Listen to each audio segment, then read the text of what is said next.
I'll just wait until right at the time to intro, just so you know.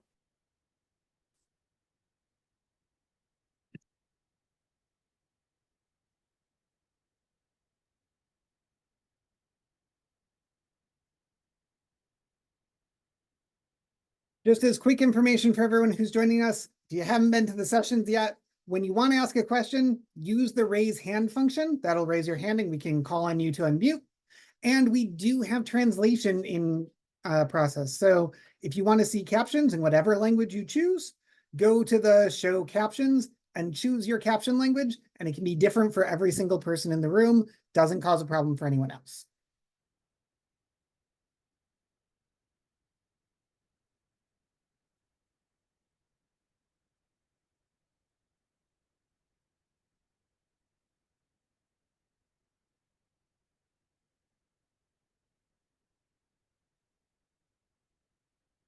Okay, here we are. It's 1:30 Eastern, so it's time to go. And that means we get to start the Hamilton Symposium. This is one of my favorite times of year. I've been on the Hamilton committee for several years now. This is my last year, and I look forward to these talks every year because they really represent some of the most exciting work coming from our trainees in SSE and in evolution more generally. So welcome, everybody. So exciting. We have 5 great speakers, and I'm going to shut up real quick, but just on behalf of myself, Catherine Lennon, who is the co-chair of Hamilton this year, and you can see her there, and all the rest of the committee, we really appreciate your you being here. Okay, so first we have Shobik Sarkar.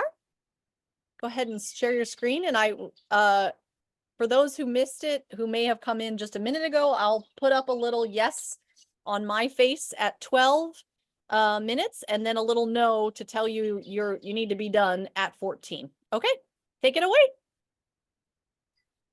Okay, so are my slides visible? Perfect. Yeah. Oh, and can you see my cursor? Okay. Yes. So hello everyone, my name is Shobik. I'm a final year PhD student working with Dr. Imroz Khan at the Evolutionary Immunology Lab at Ashoka University. And today I'm going to talk about immunity in the context of aging and evolution. So let me start off by saying that advanced age is associated with decline in most of the physiological function of an organism, and immunity is also not an exception. It has been well documented that aging leads to adverse changes in immune function, and this is known as immunosenescence. For example, now immunosenescence has a few distinguishing features. For example, you can see that immune responses like antimicrobial peptide response or phenyloxidase response, they actually increases with age. So it might seem like due to an enhanced immunity, organism will survive more, but that is not the case. What happens is that due to an overexpressed immune system, it can lead to inflammation, and if inflammation persists for a long time, it can become chronic and lead to death of the organism. So this phenomena is known as immunopathology. So in this graph, you can see that renal secretion via Malpighian tubule of beetles actually decreases significantly when they are old and after infection. And this is due to increased production of reactive oxygen species. Also, there are evidences that antimicrobial peptide, which shows a very specific role against specific gram type of bacteria, they also lose their specificity with old age. So while defending against gram-negative bacteria Providentia redkeri, we found that Drosophila melanogaster, if they don't have this particular antimicrobial peptide, for example, drososin, you see that their hazard function is pretty less.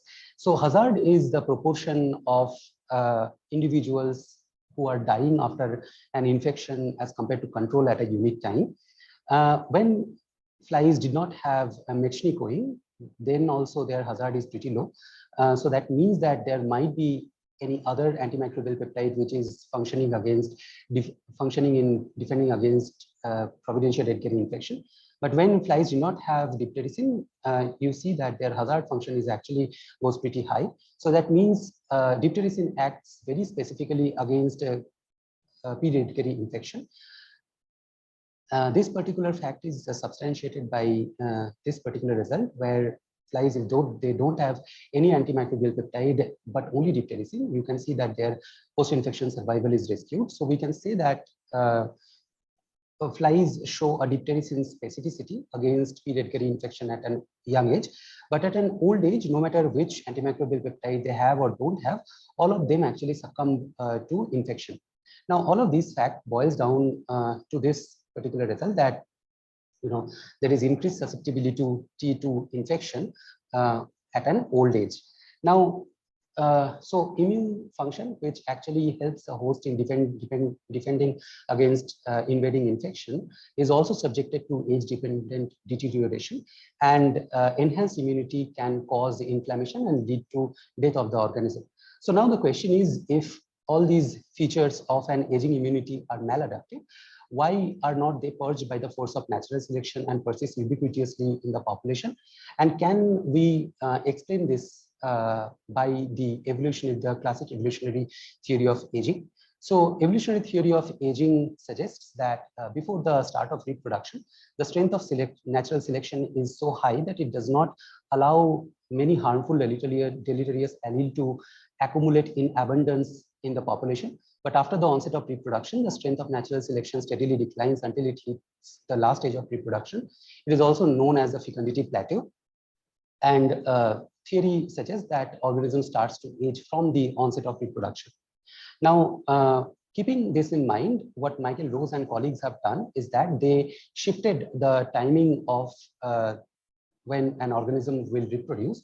By doing that, they could tweak the rate at which the strength of natural selection will decline, and we can expect that organisms will evolve a different rate by which they will reach the fecundity mortality plateau.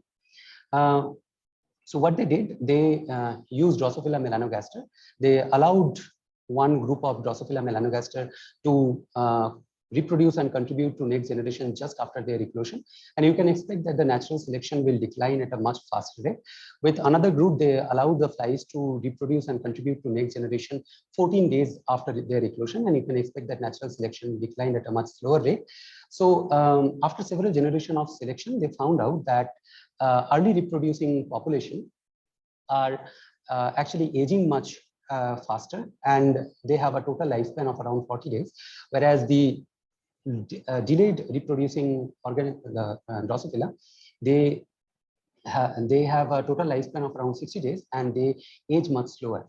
So if aging affect immunity, so our hypothesis is that the organisms which are aging faster, the manifestation of immunosenescence will be faster, and as compared to the organisms which are aging slower. So to do this, what we did, we infected flies from both the regimes ACOs and COs with gram-negative bacteria Providentia rotaticari with a range of doses starting from 2.5 OD to 40 OD. After infection, we measured three things. One is we measured their post-infection survivorship till 5 days.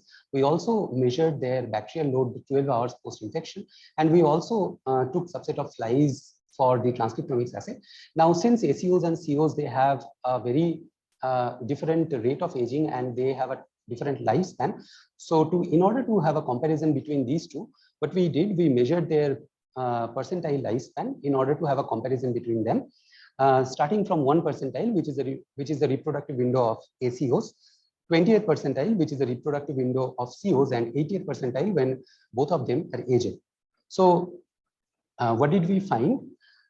We plotted the post-infection survival data as a mean of hazard ratio. So as I told, that hazard ratio is the proportion of individuals who are dying after infection as compared to control at a unique time, and lesser hazard ratio means lesser death. So we found out that there's a slight trend that ACO females, although they survive infection better at a very early age, you see that their hazard ratio actually significantly increases at a later age, and it is happening that immunosenescence is actually manifesting faster in the early aging population. On the contrary, in COs, we see a moderate amount of mortality across all the ages. So After measuring the bacterial load, we plotted the bacterial load as a function of hazard function to measure the immune tolerance. So this is a correlation graph. As you can see that when the bacterial load will increase, so does the hazard ratio.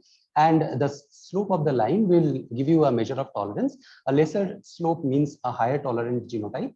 So you can see here that for COs, the late aging population, at an early age, their tolerance is pretty less, and that is why possibly they are dying more. But at a later ages, their tolerance is much more stable. The reason why we found a higher hazard in ACOs at late age is because their tolerance is pretty less at late ages. Not only that, we also found that they were able to clear off or resist bacterial infection much more at the early ages, and possibly bear a cost of immunopathology at a later age, due to which we find a higher hazard ratio in ACOs at a late age. In males, though, we found a very different trajectory. We found that males from both the regimes actually survive better at their respective reproductive window. So 1 percentile is the reproductive window of ACOs, where you can find the hazard ratio is pretty less, and 20 percentile is the reproductive window of COs, where you can find the hazard is less here. So when we measured their tolerance, we also found that ACOs have a lesser tolerant, more tolerant. ACOs are more tolerant at 1 percentile of lifespan, that means during their reproductive window. And similarly, COs are also more tolerant during their reproductive window. Now, this particular fact that we found variation in immune phenotype between ACOs and COs at 1 percentile and 20 percentile of their lifespan actually made us curious, and we tried to find some mechanistic insight into it. So the pathogen that we used, which is Providentia redgeri, is a gram-negative pathogen, which induces the IMD-specific pathway and produces IMD-specific antimicrobial peptides. Now, without any surprise, we found that this lesser hazard in ACOs at 1 percentile is because ACOs could significantly express the antimicrobial peptides which are induced by the gram-negative IMD pathway. When we checked the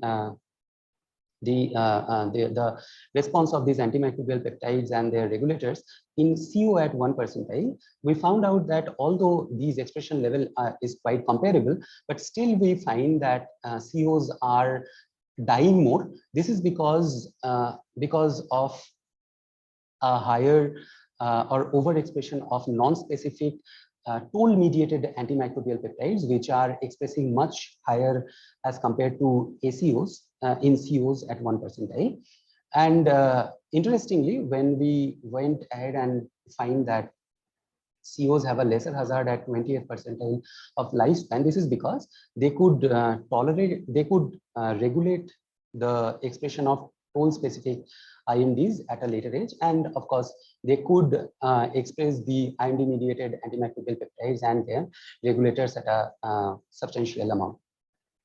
So to summarize, we can say that ACOs, since they the early reproducing and early aging ACOs, since they develop much faster, we can expect that their immune function may develop and mature faster. That is the reason why they could resist the infection by inducing antimicrobial peptide or PO response, although they also bear a cost of immunopathology and at a later age. And we saw that immunosenescence actually manifests faster in ACO females. On the contrary, COs, they take much more time to regulate and maintain their immune function.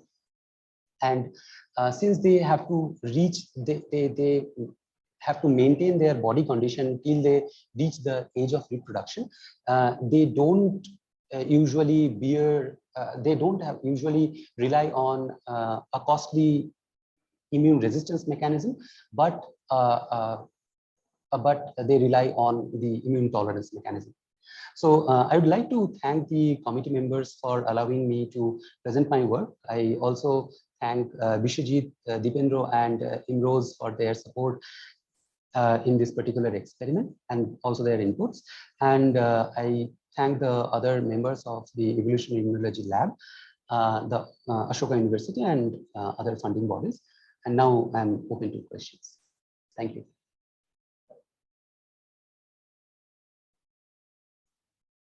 Great. Okay, we have a minute for questions.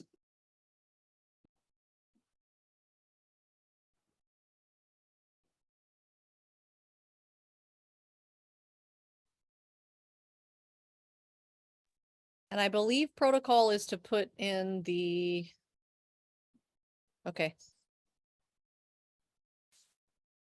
Steph, I don't know if you unmute folks. Yes, I just Thanks. unmuted someone.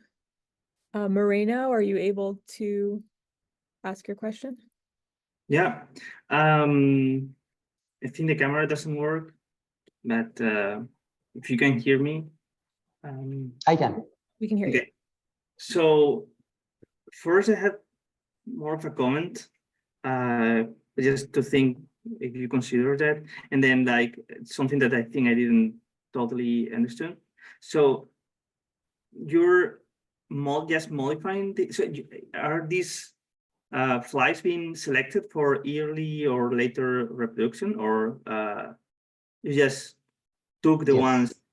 So I mean, they are lines, selection lines after some time, or you Yes, just... these are selection lines. The early aging lines are selected to reproduce early, that is just after their eclosion. And the late aging lines, they are selected to reproduce 14 days. So basically at midlife, early midlife. Okay. But you only select the females. I'm so- sorry, we're gonna have to cut you there to let the next person start. Yeah. Sorry about that. Armina, can you please share? Yeah. Thank you. give Our next me a speaker, moment. while you do that, I'm going to introduce you, is Armina Genu. Wonderful. Genu, yeah. Perfect. Thank you. Great. Thanks for the introduction. I hope you can see my slides, and I don't know if the mode that I'm using allows you to see the how it works with the annotations that I have for the visuals. So if anyone needs that for their screen reader, I can just email me and I'll send you later. So my PhD work focuses on a question that's fascinated scientists for hundreds of years. Is it possible to predict evolution? Accurately predicting evolution would be useful for all kinds of things, from deepening our scientific understanding, as well as forecasting and controlling real-world populations. The examples listed on the slide shows that we're already using evolutionary predictions in these three different ways. But today, I'll only be focusing on one use, antibiotic resistance evolution prediction. In the first part of this talk, I'll show you how interactions between genotype and environment currently stymie our attempts at prediction. Despite this unpredictability, my work surprisingly finds that evolution may be more predictable in harsh environments. Since we may be closer than ever to predicting evolution, this gave me pause to reflect a bit. Why do we want to predict evolution? What could be the societal consequences? Predicting evolution with the goal of controlling it is not new. In the second part of the talk, I'll explain that predicting evolution has its origins in the eugenic movement. With this realization, I found myself questioning, does that mean that I'm a eugenicist as well? Controlling evolution poses an inherent moral dilemma that makes it hard to talk about its history and will continue to haunt us unless we address it directly. My work proposes a way that we can move forward to address this moral dilemma. But first, let me explain why I think we're closer than ever to predicting evolution. Fitness landscape models are maps that can be used to predict where evolution is headed. This schematic shows a fitness landscape where the intensity of the blue color is fitness for two orthogonal phenotypes. The black dot shows the strain's starting location on the landscape, and the arrows show 2 mutations. This fitness landscape has 1 peak. Evolution is pretty predictable here. Only mutations in the direction of the peak are adaptive. On the other hand, different environments impose different selection pressures for the same phenotypes. Here's what the same strain and the same mutations might look like in a different environment. This environment has 2 peaks. Because of this, we say that the landscape is more rough. It's difficult to predict where evolution is headed on this landscape. And what's more important is that an unexpected thing happens when we combine the beneficial mutations in this environment. The double mutant here is in fact deleterious. This is an example of gene by gene interactions, often abbreviated to just G by G. Measuring G by G allows us to estimate the roughness of a fitness landscape. But if you're paying close attention, you probably notice that there's another type of interaction that I glossed over. These are gene by environment interactions. The purple mutations is beneficial in both environments, but the red mutation is only beneficial in one. Because the red mutation is only sometimes beneficial, it's more difficult to predict evolution here. Using these schematics, I've illustrated that evolution is less predictable when there are strong interactions. More importantly, I've shown you how fitness landscape models can help us make sense of these unpredictable interactions. We can use G by G to map the roughness of the landscape, and we can use G by E interactions to understand how fitness landscapes change between different environments.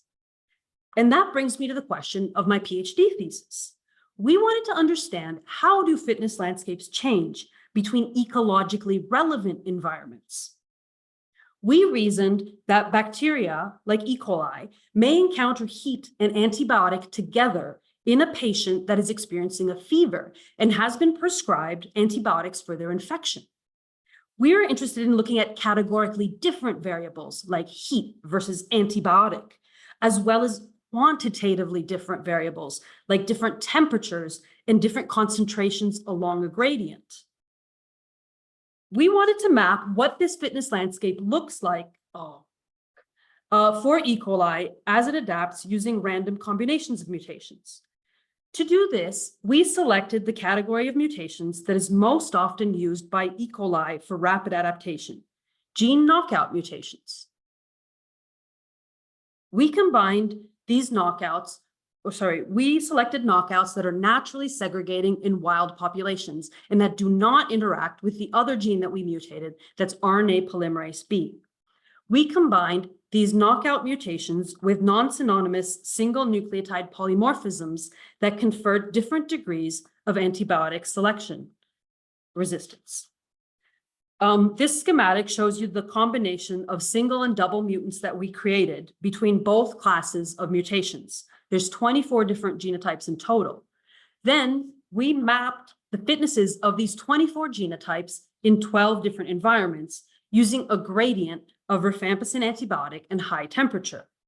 This fully factorial design allowed us to investigate how G by E interactions, or in other words, how the fitness landscape changes as the environment change in both a categorical and a quantitative way. This faceted figure will summarize a lot of data, but I don't want you to worry about the details. I just want you to see the main trends. For now, I'm just showing you 2 facets. The top facet shows an antibiotic susceptible genotypes. As antibiotic concentration increases on the x-axis, the y-axis shows that its competitive fitness decreases. That makes sense. It's susceptible to antibiotic and the competitor is antibiotic resistant. The bottom facet shows an antibiotic resistant genotype. Its fitness is unaffected by antibiotic. That makes sense. It's resistant to antibiotic. The colors show the temperatures, and the susceptible does better at higher temperatures. Now you can see the full data. The columns show the different knockout mutations, and the rows show the different resistances. The main trend in the data is that the fitness effects of the knockout mutations are masked by the resistance mutations, especially as antibiotic concentration increases. But the reason I told you not to worry too much about this plot is because we're actually not interested in the main effects here. We're interested in the prevalence of interactions. So in order to do that, we estimated G by G from the relative fitness data I showed you before. We did this for 5 different metrics that gave the same result or consistent result. But here I'm showing you just one metric, the roughness to slope ratio. This is on the x-axis, and again, the roughness to slope is on the y-axis, and again, the x-axis shows you the antibiotic concentration. The roughness to slope compares the residuals, the roughness, to the slope of the additive linear model. So more roughness means more G by G. You might remember earlier that I told you that the roughness of a landscape is negatively correlated with how predictable evolution is on that landscape. The trend line shows that G by G decreases as antibiotic concentration increases. This means that the landscape becomes smoother and therefore more predictable as you add antibiotic. There was no effect of temperature, perhaps because E. coli is already adapted to this small environmental perturbation. Overall, our work suggests that fitness landscapes become smoother as antibiotic concentration increases. This is illustrated in the schematic on the left. The x-axis shows different discrete genotypes ranked by their antibiotic resistance, and the y-axis shows their fitness. In the absence of antibiotic, the landscape is rough. With a little bit of antibiotic, the resistant genotypes begin to have somewhat higher fitness, and the landscape also smoothens somewhat. Finally, at high antibiotic concentrations, the strongest resistances have the highest fitness, and the landscape is very smooth. This is good news for predicting antibiotic resistance evolution because it means that evolution is predictable in the presence of antibiotic. My work suggests something rather counterintuitive, that we may not be able to predict where evolution is headed in benign environments, but we might be better able to predict evolution in harsh environments. So now that I've told you why I think we may be closer than ever to predicting evolution and perhaps controlling evolution, what might be the social consequences of this? The earliest works on predicting evolution showcase a time in history when we thought that we could control evolution. The term eugenics was coined in 1883 to refer to controlling human evolution. As you can see from the graph, the phrase eugenics was used about as often in the evolution literature as predicting evolution is used today. But when I say eugenics, I'm actually using this term in a very precise jargon to refer to self-identified historical political movements. Their main goal was to use scientific theories of heredity and the state to improve the human phenotype, at least to breed out genetic disease and even to select for superhuman traits. Eugenic political movements had horrific consequences for marginalized groups worldwide, most infamously in Nazi Germany and the US. Many evolutionary biologists supported eugenics early on, but most withdrew their support by the 1930s. I found that the many contemporary perspectives and debates in predicting evolution are over 100 years old. Here are some of the main authors and their works. But not all the scientists who helped shape our understanding of predicting evolution supported eugenics. In purple, I've highlighted those who are opposed to eugenics. In fact, an anti-eugenicist articulated the earliest vision for a research program in predicting evolution. This wordy Victorian quote, let me paraphrase it. It says, "Animal evolution is a statistical problem. To estimate how populations are changing, we must measure," and then he gives a list of things that I've summarized as the frequency, fitness, and heritability of traits. These are questions of arithmetic that will allow us to know the direction and the rate of change in the present day and to speculate about their past and future fate. This quote is from 1893, but it could have been written today. It is uncomfortable to acknowledge that a line of current scientific research shares its origin with the horrific state project of eugenics. But we need to acknowledge this history to make sense of the potential dangers inherent in the possible applications of predicting evolution. The goal of controlling evolution holds a moral dilemma. It alienates the target population from its own evolutionary process and puts the controller in the driver's seat. This is why evolutionary predictions are not used today to control human evolution, because that would impinge on the reproductive autonomy of humans. Eugenicists understood this moral dilemma, but in a different way, as seen in the logo on the right with the slogan, "Eugenics is the self-direction of human evolution." In other words, humans are put in the driver's seat of their own evolutionary process.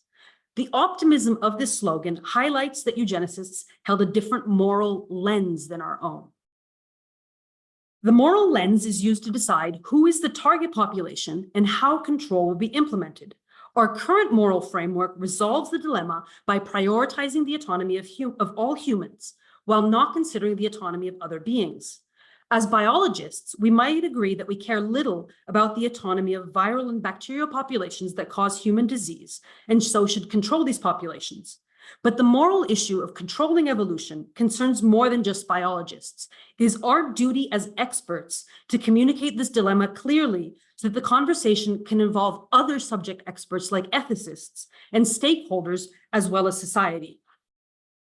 In summary, I've shown that evolution's predictions can and already do make our lives better. But in most cases, interactions between genes and the environment make predictions rather difficult. My experiment found that evolution may be more predictable in adverse environments as compared to benign ones. After over 100 years of research, we may be closer than ever to predicting evolution. Therefore, it's our duty to acknowledge and communicate the moral issues inherent to evolutionary control. Thanks so much for the committee, and to my supervisors. I welcome questions. Thank you very much. In time, given time, we need to start right ahead with the next speaker. Ruthvik Palagati is our next speaker, so you can go ahead and share. Thank you.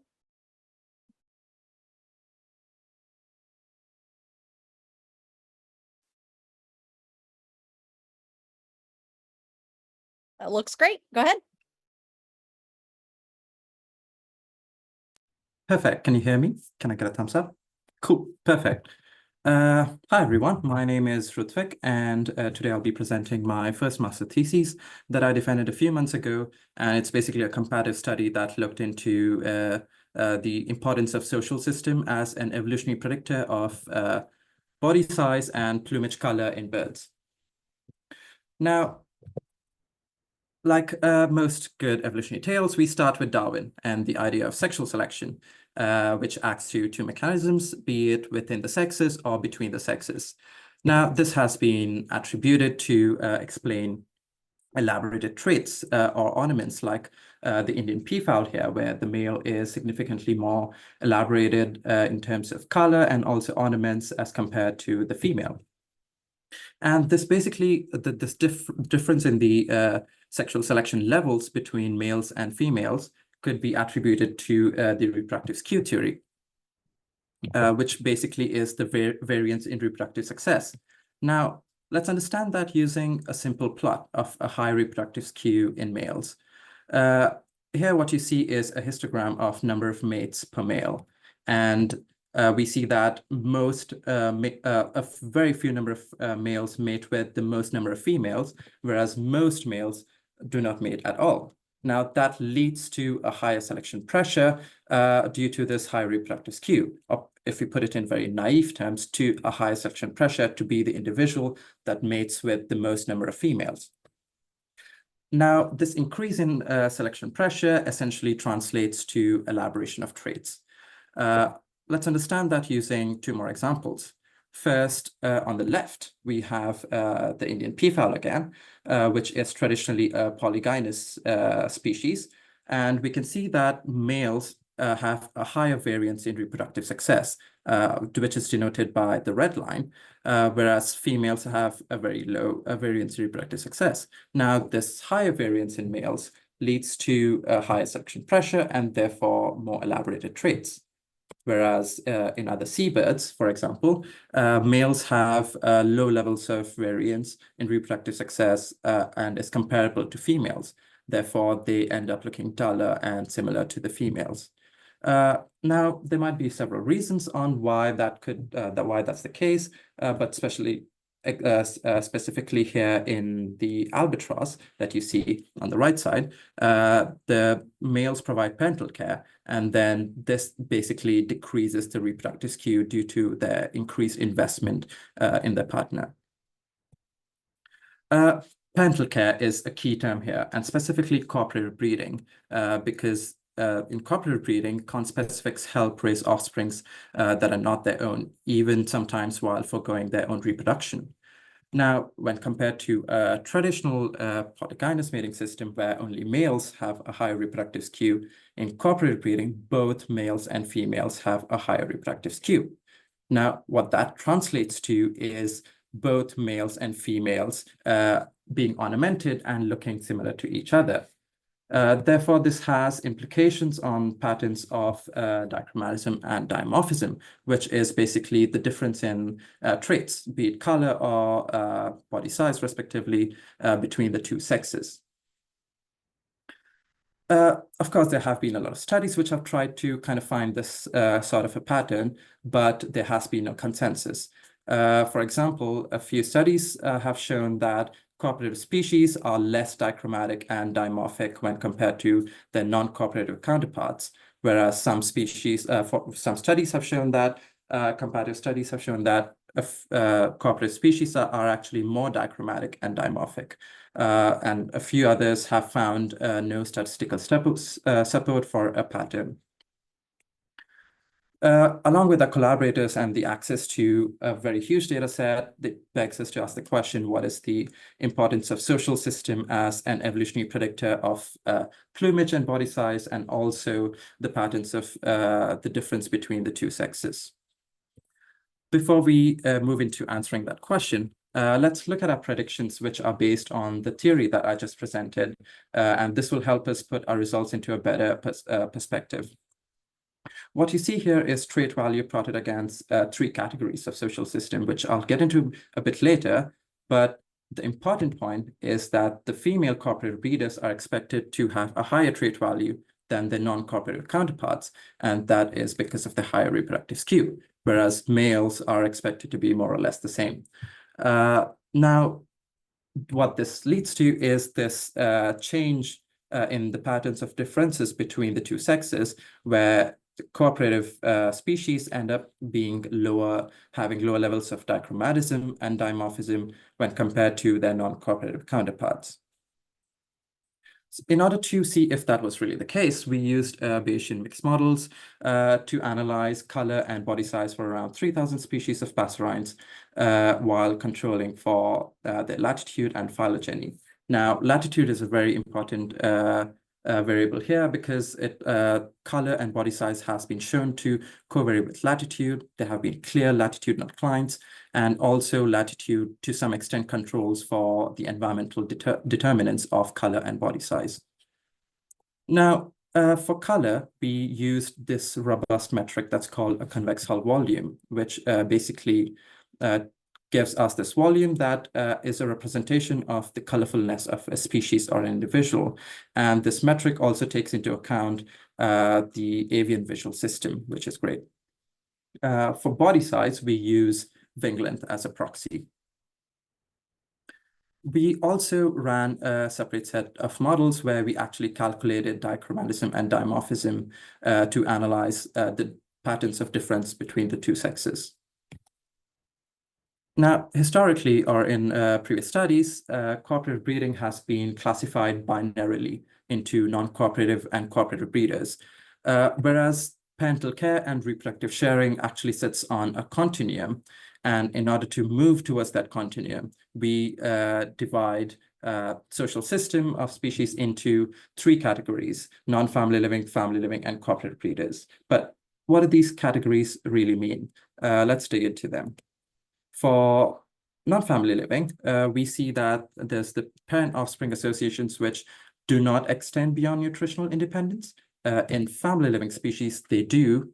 And in cooperative breeding, conspecifics additionally help in breeding offsprings of others.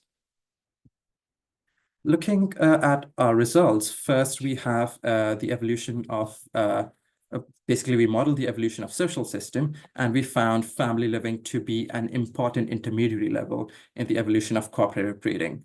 And you can see here from the low transition rates between the non-family living and cooperative breeding. Now, we also reconstructed the ancestral states of social system, and for all the species, around 3,000 species of passerines in our study, we found non-family living social system to be the most likely ancestral state, and that cooperative breeding has evolved multiple times across our phylogeny. In order to see if this social system is associated with traits in question, which is color and body size, we actually turn into our Bayesian models. First, we look at the dichromatism in color volume plotted against social system. We see here that a positive value means a male bias dichromatism, where males are more colorful, whereas a negative value indicates a female bias dichromatism. The dots, the black dots, indicate the estimates, the point estimates from our Bayesian models, and the bars are not error bars or confidence intervals, but they are credible intervals from the models. So the important thing to note here is that cooperative breeders tend to be less dichromatic than their non-cooperative counterparts, which is what we predicted. And when we turn into dimorphism models, where we use finger length as a proxy, we see a similar pattern where cooperative breeders tend to be less dimorphic than the non-cooperative counterparts. Now, in order to understand the underlying reasons or delve deeper into them, we need to look at how these traits vary within the sexes. And when we plot log color volume, which is the raw color volume, against the social system, first looking at the females, we clearly see that family living females are more colorful than non-family living and cooperative breeders. And that could be, we could speculate on why that's the case, and the reasons might underlie in family living females actually having a higher trait value due to the increased choosiness of the more invested males in the family living social system. When we, but the important point, or the important thing to see here, is that cooperative females are not more colorful than non-family living females too, and it's contradictory to what we predicted. When we look at males, we see a constant decrease in colorfulness across social systems. And when we plot them both together, we of course see the decrease in plumage dichromatism of cooperative breeders when compared to like non-family living species. But a very important point to note here is that the decrease in dichromatism is driven by the decrease in coloration of the males and not the female that we previously believed from previous literature. Now, we try to look to see if we see similar patterns in body size that we saw in color. So first, looking at body size variation within the sexes in females, first we see that female cooperative breeders are larger in general to non-family living and family living females, and males follow a similar trend, but they are larger than the females. Now, putting these both together, we see that cooperative species in general are larger than non-family living and family living species. And of course, we could speculate on why that's the case, even in the situation before, but that's out of the scope of this discussion, but I'd be happy to chat about it with you later. But an interesting point to note here is that the body size can actually affect color, which we hopefully want to look into it in the future. But for now, these are all the results that I have. And that would be very interesting because there have been studies that have shown that body size and coloration are negatively correlated. And basically, the reasoning kind of roots into predation and basically the cost of having elaborated colors.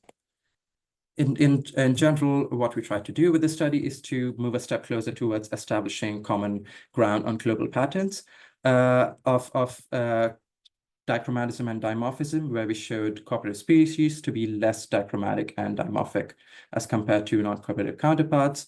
We also showed the importance of analyzing within sex variation, as the lower dichromatism in cooperative species is actually driven by the males and not the females that we previously believed to be. And also we highlight the importance of using more representative category for a social system, and hopefully we can put more emphasis on turning this into a continuous scale. That's it from my side. Please feel free to reach out later if you have any questions, or also now with the few minutes that are left. Thank you. Wonderful, thank you. We can take one quick question while the next speaker starts sharing.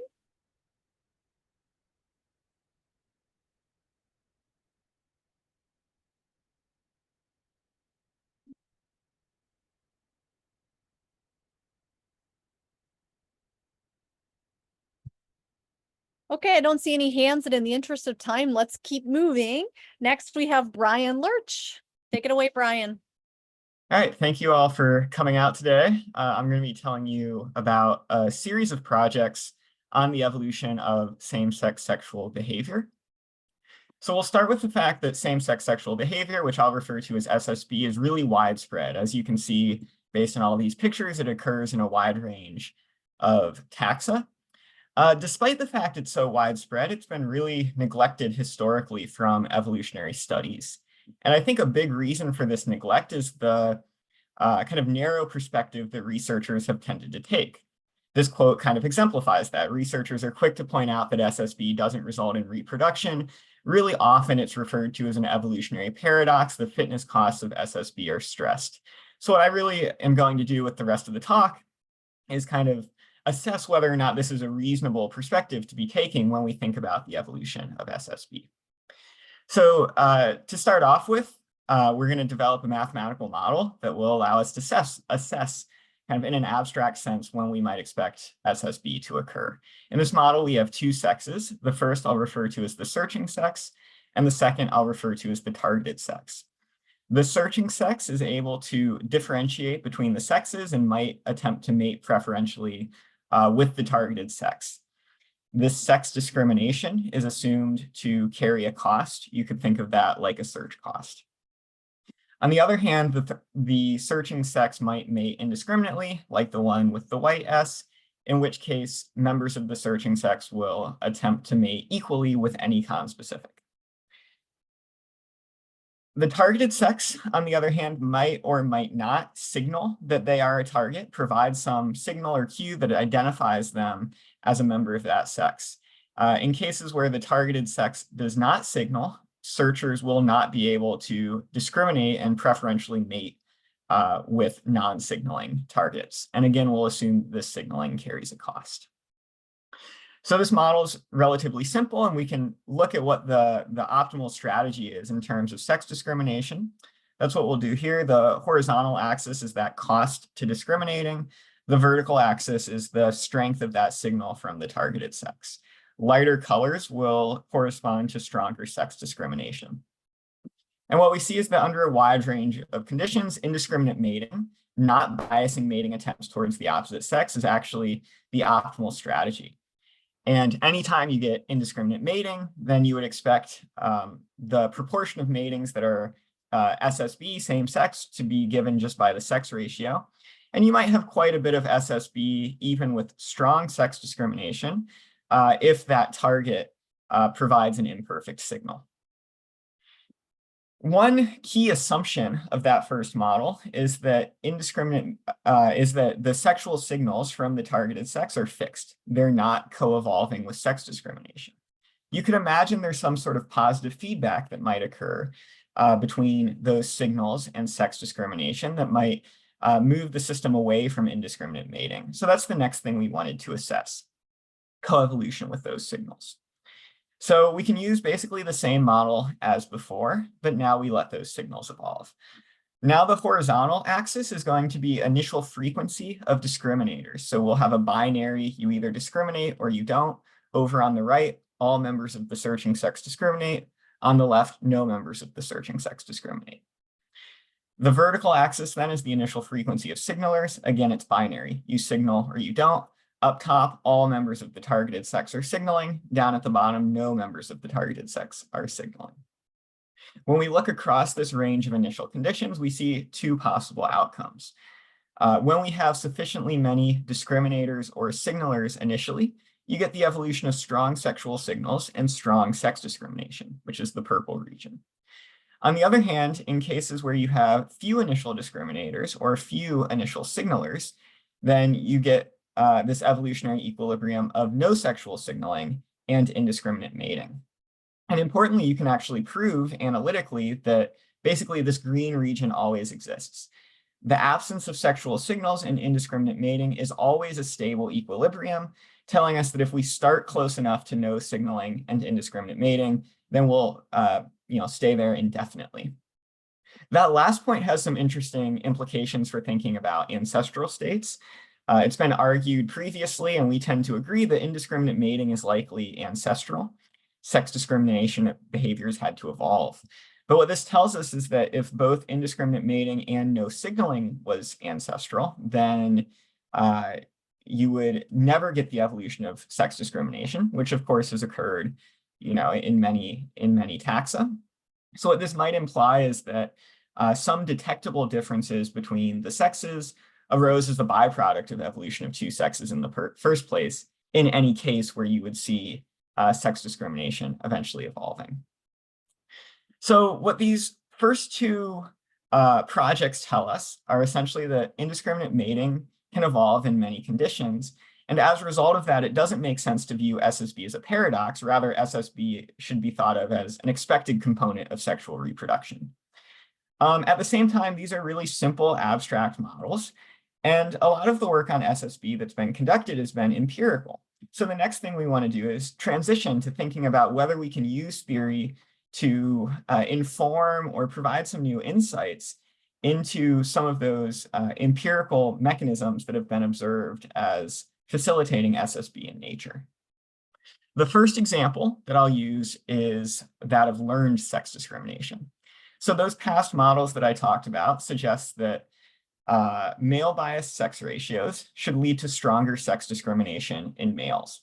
The logic being, if you're a male and you're mostly around females, if you mate indiscriminately, most of your matings will be with females.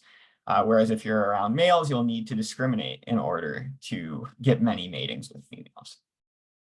What's interesting, though, is that many empirical studies on learned sex discrimination find different influences of the sex ratio. Maybe they find that female biased sex ratios lead to stronger sex discrimination, or there's no influence of the sex ratio. So understanding why the sex ratio appears to have these different influences on innate versus learned sex discrimination is the primary motivation of this section of the talk. So to model this, it'll be fairly similar to what we were working with before. Now, matching those empirical studies will specifically treat males as the searching sex and females as the targeted sex.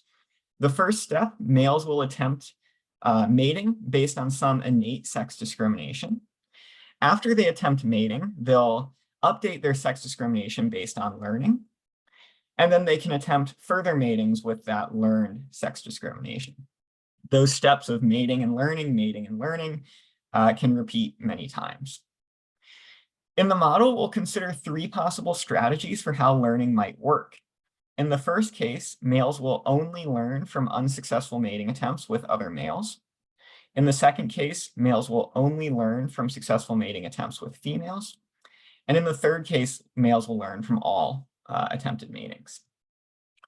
So the first thing we want to do is characterize how the sex ratio interacts with these different learning strategies. So on this graph, the horizontal axis is essentially the sex ratio. It's the proportion of females that a male experiences early in life. On the left, they only experience males. On the right, they only experience females. The vertical axis then is an eventual probability they'll mate with a female under common conditions later in life. So the vertical axis is just a measure of sex discrimination. And what we see is that the different learning strategies clearly lead to these different influences of the sex ratio. For example, the strategy learned from males will result in strong sex discrimination in conditions where you experience many males, because those are the individuals from which you learn. Whereas weak sex discrimination if you're around mostly females, because you don't have males around the individuals from which you learn. Learn from females has the opposite effect, as an example. So now that we've characterized how these differences can arise, how different influences of the sex ratio can arise, we can ask which learning strategy should we expect to evolve if we compete those different strategies against one another. The strategy that most often evolves across parameters is learn from males. So these graphs show a certain parameter varying across the horizontal axis, and then the probability different learning strategies fix across the vertical axis. So since they're mostly blue, that tells us learn from males is the most common strategy. This should make sense because learn from males leads to this adaptive norm of reaction where the strongest sex discrimination is under male bias sex ratios, as past theory has suggested should be beneficial. However, it's worth noting there are some conditions where different strategies are favored. For instance, high death probabilities, low cost to discrimination, and few possible mating attempts all favor some of these different strategies. And it's interesting to think that possibly some of those conditions that favor other strategies might be common in the insect systems that have been most extensively studied empirically. These discrimination costs really haven't been observed, and insects are characterized by high mortality that will limit the number of mating attempts.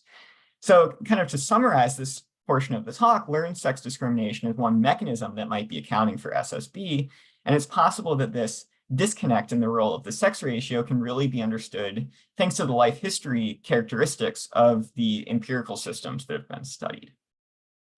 Now, finally, I want to shift gears one last time and make another connection to some empirical work on a mechanism maintaining SSB.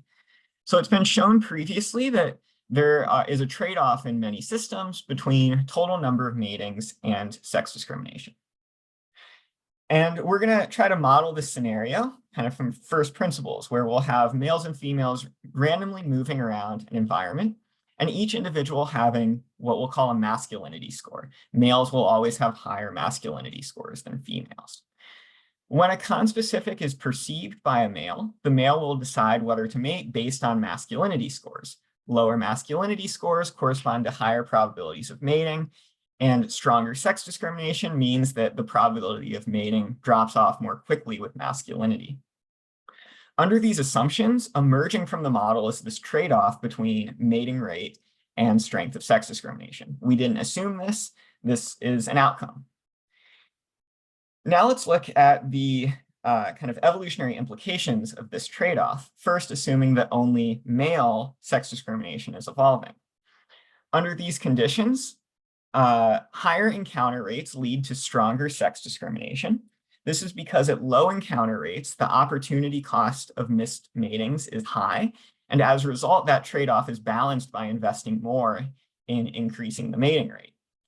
Things are really interesting, however, if we consider coevolution with females, specifically assuming that high mating rate is harmful to females. Under these conditions, females will evolve their masculinity score upwards, basically disguising their sex in order to reduce the mating rate. As a result of that, males will invest less in sex discrimination because sex discrimination is less effective. So again, they're just trying to increase the mating rate. So male harm triggers this cascade where females evolve to look more like males to reduce the mating rate. Males stop investing in sex discrimination, and this female first evolution actually drives SSB in males. So in conclusion, hopefully I've convinced you that we shouldn't be thinking of SSB as a paradox, and there's many reasons that SSB might evolve, including some that are empirically supported. And I think there's a lot of room for theory to inform some of this stuff.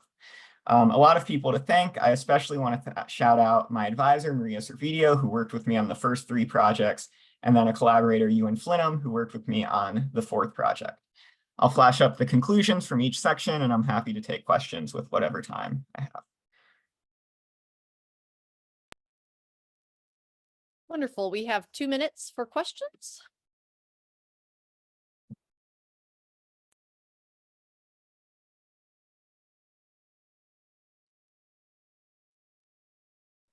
All right, Moreno, I will unmute you. Hi. So very interesting talk. I haven't seen too much about this, so I think it's quite interesting. I have a few questions. I think I will go for some like probably just one.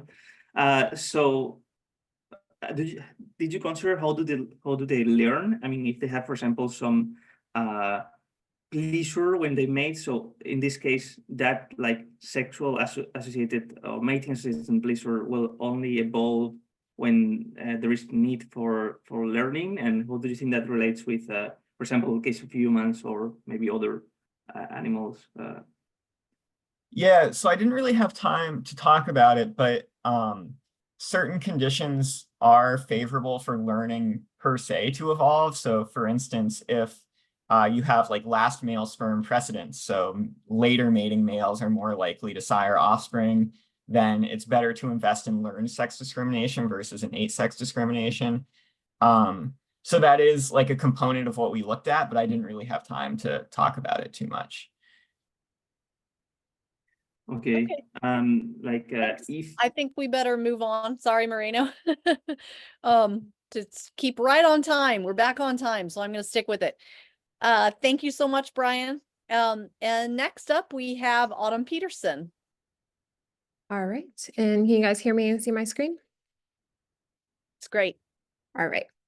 Thank you for coming to my talk, Disentangling the Evolutionary Impacts of Relatedness and Facultative versus Obligate Life Cycles During the Transition to Multicellularity. Uh-oh. The evolution of multicellularity was transformative for life on Earth. It evolved in at least 50 distinct lineages, creating diverse multicellular organisms. Now, complex multicellularity evolved in only 5 of these lineages: plants, animals, red algae, brown algae, and fungi. And these all share a common trait in that they are clonal, meaning that cells stay together to form groups. And the idea of clonality has been pretty well explained by social evolution theory, in that the high genetic relatedness component reduces the potential for within-group conflict. Now, these lineages also share another trait in common. They are all obligately multicellular, meaning that their life cycle begins with a brief initial stint as a single cell, followed by growth and reproduction only occurring in groups. Now, this is 1 out of 2 life cycles, with the second being a facultative multicellular life cycle, where growth and reproduction occurs in cells and growth and reproduction occurs in groups.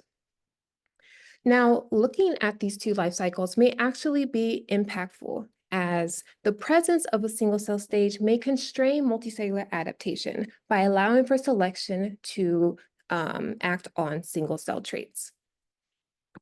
Now, this is challenging to do because there are a lack of model systems that purely study the role of obligate versus facultative life cycles. And so to overcome this limitation, using a combination of synthetic biology and directed evolution experiments, we engineered an obligate and a facultative multicellular life cycle and looked at them using Saccharomyces cerevisiae.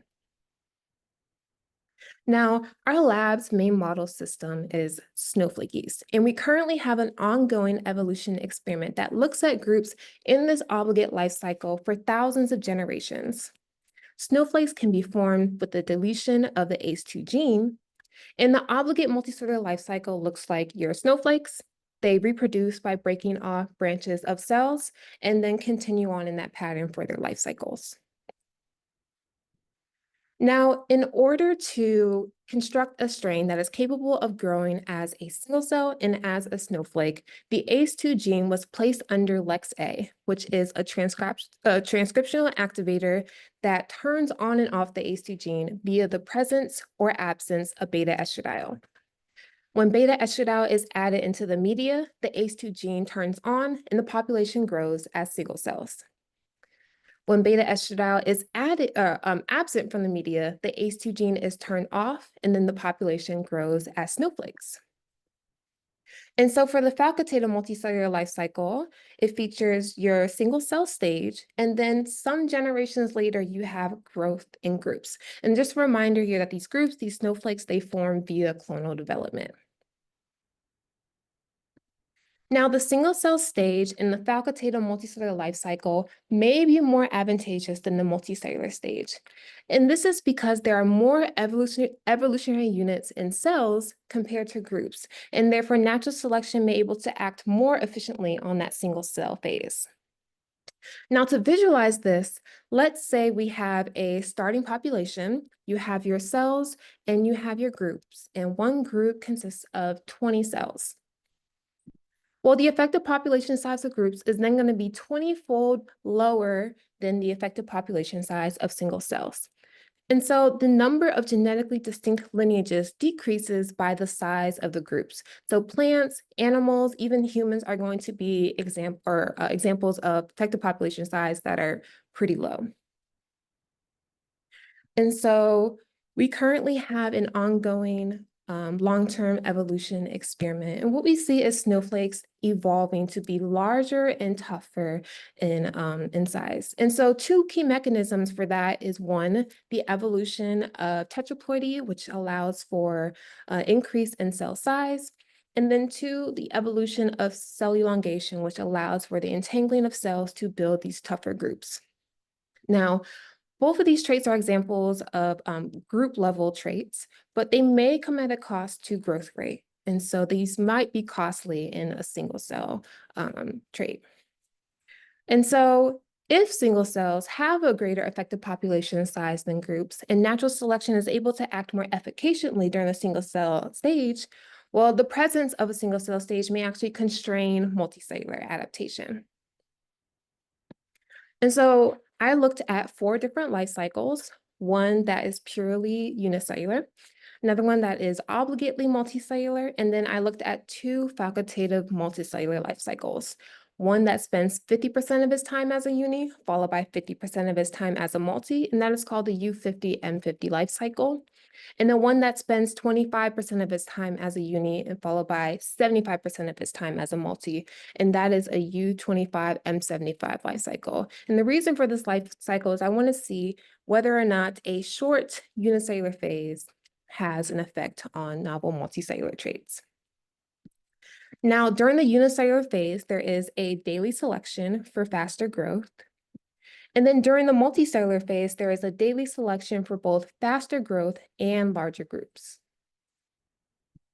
And so the first thing I wanted to do is look at effective population size and see whether or not there is a difference between single cells and the snowflakes. What we found is that there's an average of about a 10-fold lower effective population size in the obligate multicellular life cycle compared to the obligate unicellular life cycle.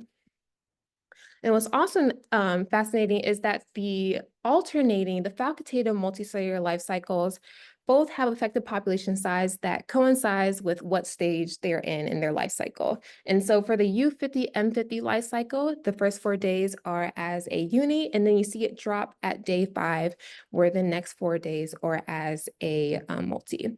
And so we see the same thing in the U25M75 life cycle. The first 2 days are a uni, and then you see that drop at day 3, where the remaining 6 days are in a multicellular phase.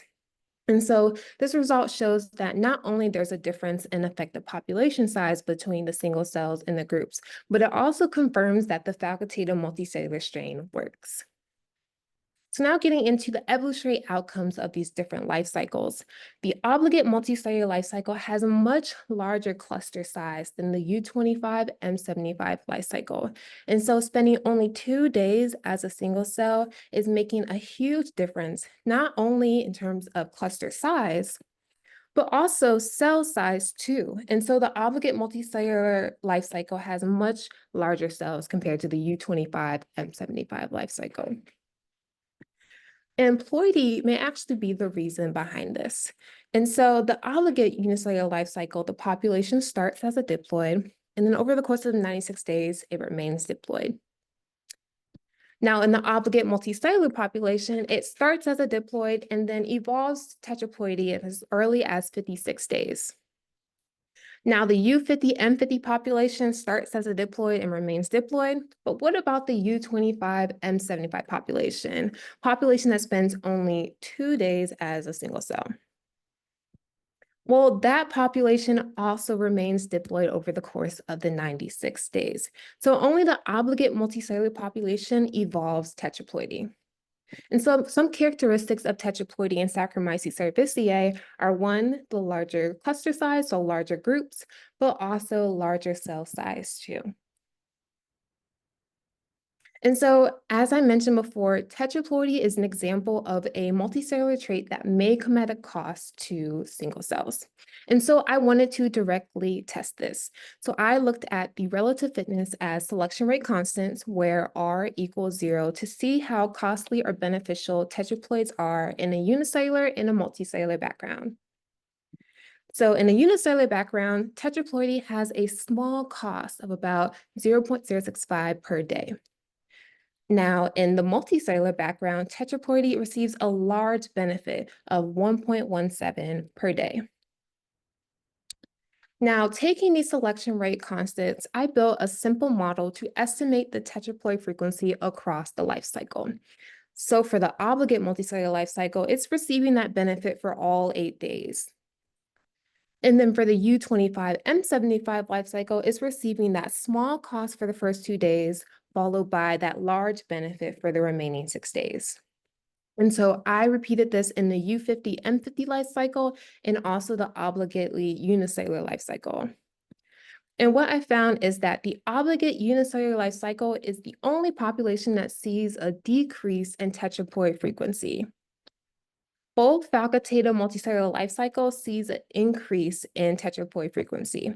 And so despite this simple model suggesting that tetraploidy should be highly adaptive in both facultative multicellular life cycles, it doesn't happen. Both facultative multicellular life cycles remain diploid for even over 96 days. And so why don't we see tetraploidy in the facultative multicellular life cycles? Before I get into my hypothesis, I did a couple controls just to make sure there is nothing wrong with the system. And so the first control was that tetraploidy evolves not because of multicellular adaptation, but as some feature of the obligate life cycle. And so Genesis, my undergrad mentee, she re-evolved the obligate multicellular strain and found that tetraploidy only evolves when there is a selection for larger groups.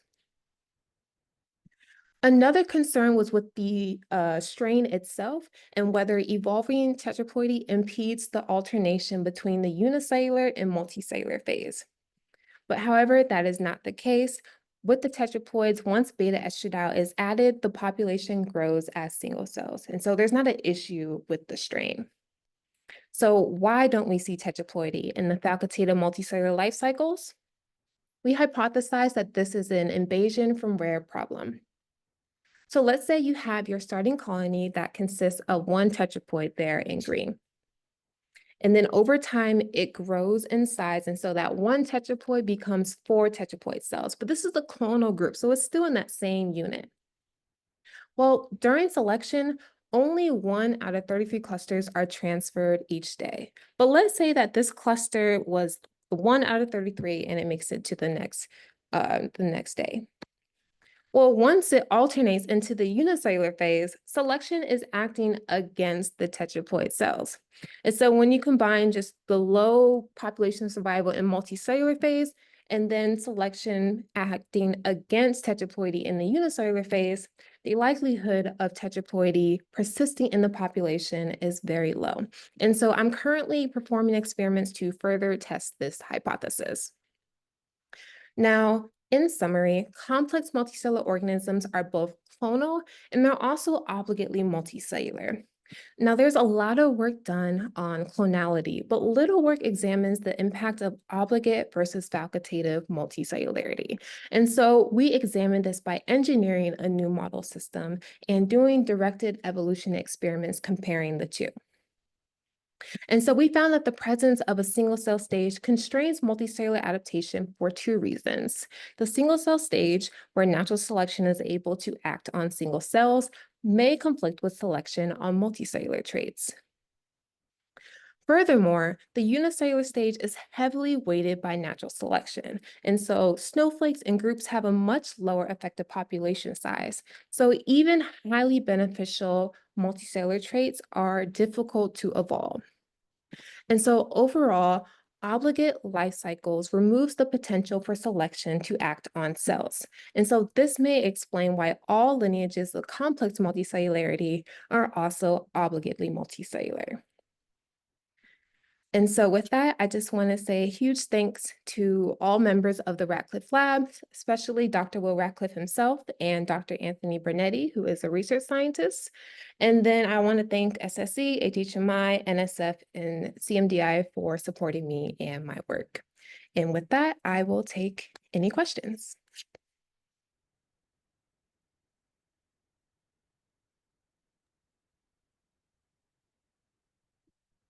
Great. Joanna, do you want to ask your question?